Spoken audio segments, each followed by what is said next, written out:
Yes, our motivation is very strong. We are confident, exemplary confidence right now. Our team can do it. पिछले गेम में yes we were very defensive, cautious, काफ़ी खेला था.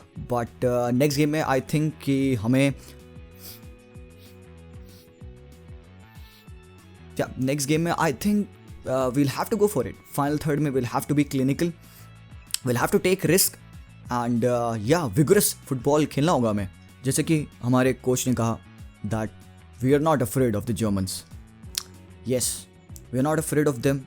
But to think that Portugal will be favorites against Germany, playing in Germany, that is crossing the line. And अगर ये सोच हमारे प्लेयर्स रखेंगे तो ड्रॉ भी पाना बहुत ही मुश्किल हो जाएगा.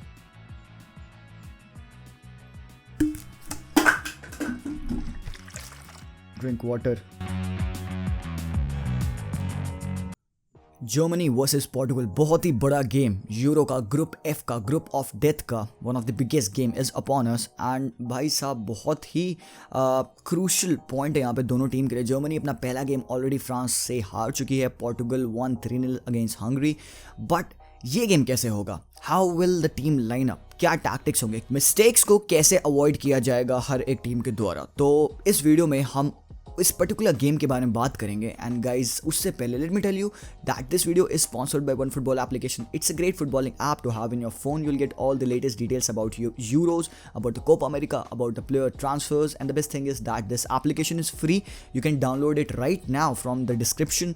Link has been provided over there. So go download One Football app from over there. And पहले इस गेम के बारे में बात करने से पहले let's talk about the previous game.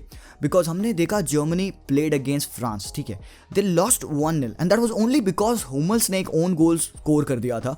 If you keep that aside तो हम देखो ओवरऑल जर्मनी प्लेड वेल. मैंने अपने पिछले वीडियो में भी बताया था कि जर्मनी मुझे लगता है कि बेहतर खेली थी, बट फ्रांस इफेक्टिव थे थोड़ा काउंटर्स अटैक में, चांसेस क्रिएशन में. They were effective but they fail to score. तो यहाँ पे not enough is talked about how Germans, the defense of Germany was able to stop probably the best attackers in the world, Mbappe, Benzema, Griezmann. तो यहाँ पे हमें थोड़ा सा respect देना पड़ेगा that Germany did a fine job against the very best attack of France. On the other hand, अगर आप पोर्टुगल को देखो तो they had to wait until the 84th minute to do something, to score a goal. And ये changes किए उनके coach ने, उसके बाद से they started to play well. But अगर हंगरी को देखा जिस हिसाब से उन्होंने कंटेन किया था, हंगरी का रिकॉर्ड इस गेम में आने से पहले this had considered just 1 goal in the past 4 games. तो डिफेंसिवली काफ़ी रिजोल्यूट टीम है, उन्होंने ठीक खेला गेम, काफ़ी बेहतर गेम खेला. बट लास्ट के 10 मिनटों में Portugal just turned on the style. तो कुछ एक क्रूशल फैक्टर्स थे जो कि लैकिंग थे एंड इस वीडियो में हम डिस्कस करने वाले हैं. तो लाइन बाय लाइन हम बात करते हैं उन पॉइंट्स के बारे में. तो सबसे पहले अगर जर्मनी की बात करें तो जैसे कि उनके कोच जोकिम लो ने, द स्मेली जोकिम लो ने कहा है कि उनकी टीम को और रिस्क लेना पड़ेगा. They have to be clinical, they have to be vigorous. ठीक है, उनको बेटर कनेक्शन रखना होगा अटैक में. बिकॉज यार मिडफील्ड तो उनकी सुपर्ब है यार. मतलब क्रूज, गुंडोगन, किमिक की मिडफील्ड तो एब्सोल्युटली स्टुपेंडस है. उनको थोड़ा इफेक्टिवनेस लाना पड़ेगा उनके फाइनल थर्ड में, डिलीवरीज में. तो जो भी वो चांसेस बनाते हैं उनको they'll have to take it.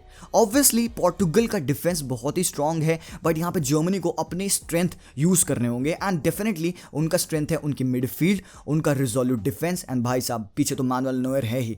तो एक बार लाइनअप पे ध्यान देते हैं कि कैसे जर्मनी लाइनअप करेगी इस गेम में. तो जैसा तुम स्क्रीन पे देख सकते हो ये लाइनअप है, एक 3-4-3 का लाइनअप है. एंड उनके कोच के, पोर्टुगल के कोच ने प्रिडिक्ट किया था कि they will go in a 4-3-3 lineup. तो यहाँ पे ज़्यादा चेंजेस नहीं, मुझे नहीं लगता कि कोई भी चेंजेस होंगे पिछले गेम से.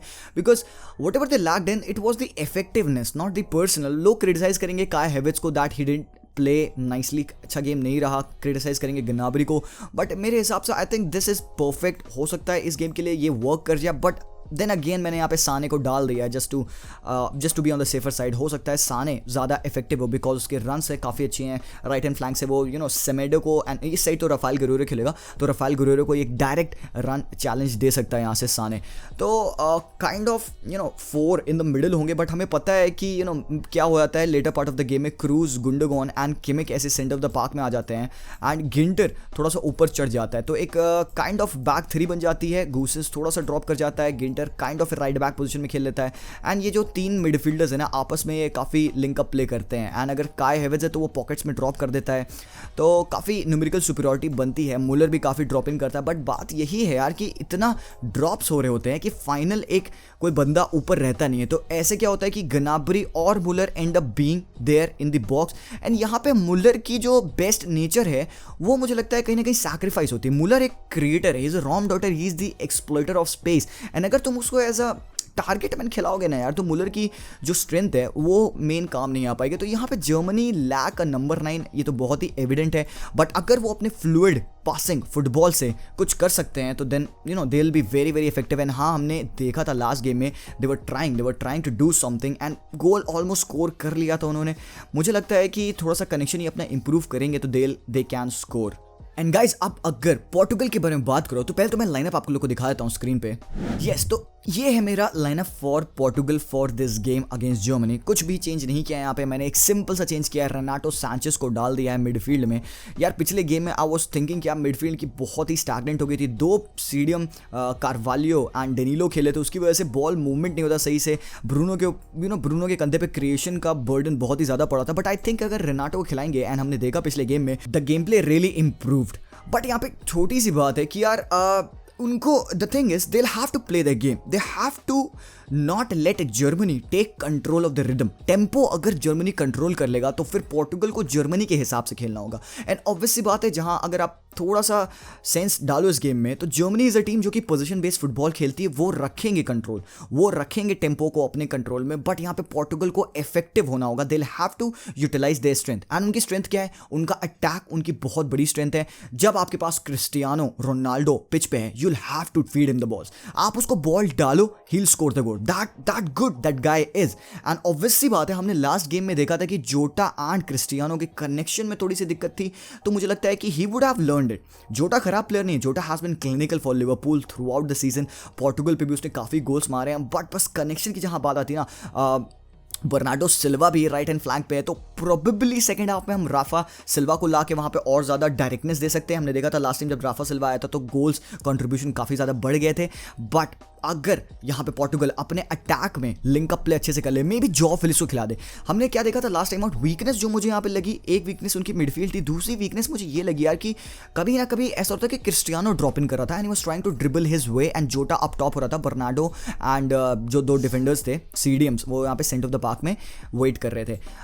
तो क्रिस्टियानो ड्रॉप इन करके ड्रिबलिंग कर रहा था एंड ही गॉट चैलेंज। तो ऑब्वियस सी बात है, क्रिस्टियानो अब उतना अच्छा ड्रिबलर रह नहीं गया है, तो he shouldn't be dropping so deep, he should be used as a target man. उसको अप टॉप ही रखो, उसको बॉल्स फीड करो। ब्रूनो बहुत ही टेरिफिक क्या है, ही कैन डिलीवर्स दो stupendous balls to Cristiano. And अगर हम फिलिक्स को यूज करें, फिलिक्स लिंक अप प्ले में बहुत ही एक्सीलेंट है। मेरे हिसाब से जोटा से बेहतर है फिलिक्स, फिनिशिंग एंड ऑल भी बहुत ही प्रॉपर है एंड रनर भी बहुत तगड़ा है। तो हो सकता है जर्मनी अगर बैक 3 में खेले तो फिलिक्स की डायरेक्टनेस की वजह से they can score a few goals. हो सकता है लेफ्ट हैंड फ्लैंक पे काफी अच्छा रन मिल जाए हम लोगों को, बट राइट हैंड साइड पे उनके किमिक होगा, तो बिल्कुल ये भी ध्यान देना है। एंड गिंटर होगा, गिंटर लास्ट मैच में किलियन एम्बापे को अपनी पॉकेट्स में रखा था, बट कोई बात नहीं। यहाँ पे हम पोर्टुगल की बात करते हैं, तो ये मेरे हिसाब से मुझे लगता है कि बेस्ट सूटेड लाइनअप होगा। थोड़ा सा प्रॉब्लम मुझे लगता है सेमेडो की यार, लास्ट टाइम क्रॉसेस बहुत बेकार थे यार, तो he will have to improve upon his crosses, कुछ तो बेहतर करना होगा। गुर्रेरो बहुत ही फाड़ बंदा है गोइंग अप टॉप, तो गुर्रेरो अटैक अगर थोड़ा लेफ्ट हैंड साइड से हो तो इट वुड बी बेटर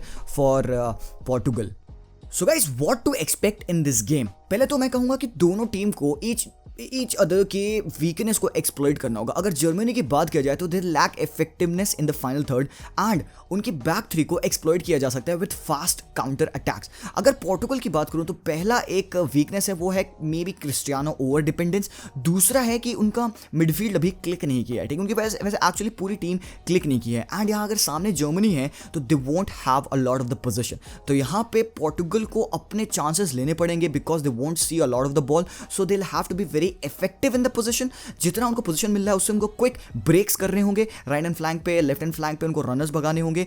मे भी हो सकता है राफेल गुरेरो को हम काफी अप टॉप भेज दें, तो ये कुछ तरीके हैं जिससे एक दूसरे की वीकनेस को एक्सप्लॉइट कर सकती है टीम। एंड बाकी अगर पोर्टुगल के डिफेंस की बात करो तो पेपे एंड रूबेन दियाज की पार्टनरशिप बहुत ही स्ट्रांग है। रूबेन दियाज हम सबको पता है कि कितना फिनोमिनल डिफेंडर है and is also very good in aerial situation. Pepe veteran भाई साहब, टर्निंग बैक द टाइम, जिस हिसाब से पेपे खेल रहा है, आई विश ओटामेंडी उस तरीके से खेला होता, बट कोई बात नहीं, वो पार्ट अलग है।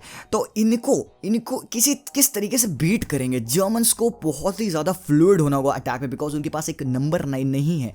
तो मैं कह रहा हूँ कि क्या यहाँ पे टीमो वर्नर को chance they, because again टीमो Werner एक नंबर 9 नहीं है यार। तो किस तरीके से जर्मनी एक्सप्लॉइट करेगी। देखो यार, मुलर को हम बेंच नहीं कर सकते। एक ही बंदा है जो फाइनल थर्ड में मुझे लगता है जिसको हम बेंच कर सकते हैं, वो है काय हेविट्स, ठीक है। तो मे भी अगर काय को हम बेंच करें, हो सकता है टीमो को ले आए। गनाबरी राइट हैंड फ्लैंक पे भी खेल सकता है, तो टीमो फॉल्स 9, मुलर कैम बन सकता है, and then Gnabry right hand side पे हो सकता है। गोसेंस को हम और ऊपर पुश कर सकते हैं। Gosens can play as a left wing as well. तो बहुत ही अनसर्टेन है किस तरीके से जर्मन्स लाइनअप होंगे, किस तरीके से वो पिच पे मूव करेंगे, एंड क्या टीमों को यूज करना बेहतर होगा कि नहीं होगा। मुझे लगता है कि अगर फर्स्ट हाफ में साइंस हो कि हाँ जर्मनी को प्रॉब्लम हो रही है अटैक करने में, सो वोकिम लो को पक्का से सब्स्टिट्यूशन जल्दी करने होंगे सेकंड हाफ में, because they will have to win this. भाई वो पहला गेम हार चुके हैं, this is a must win game for them. तो क्या पोर्टुगल को वो हरा पाएंगे, पता नहीं। मुझे ऐसा फील आ रहा है कि even though Portugal is a terrific team, I am thinking कि maybe Germany can surprise us. मेरा प्रेडिक्शन है 1-0 जर्मनी। एंड आपको क्या लगता है कि गोरेट्स्का कितना बड़ा मिस होगा, because he is not there and we know कि कितना फैंटास्टिक प्लेयर है गोरेट्स्का के रहने की वजह से हमें एक और रनर मिल जाता अटैक में जर्मनी के लिए। तो let me know your thoughts, let me know कि कुछ करेक्शन है वीडियो में, I appreciate that as well. And अगर वीडियो पसंद आया तो भाई लाइक कर देना, एंड साथ ही साथ सब्सक्राइब भी कर देना। And I will see you guys very soon, until then as always peace out. Rage on that beat, going crazy.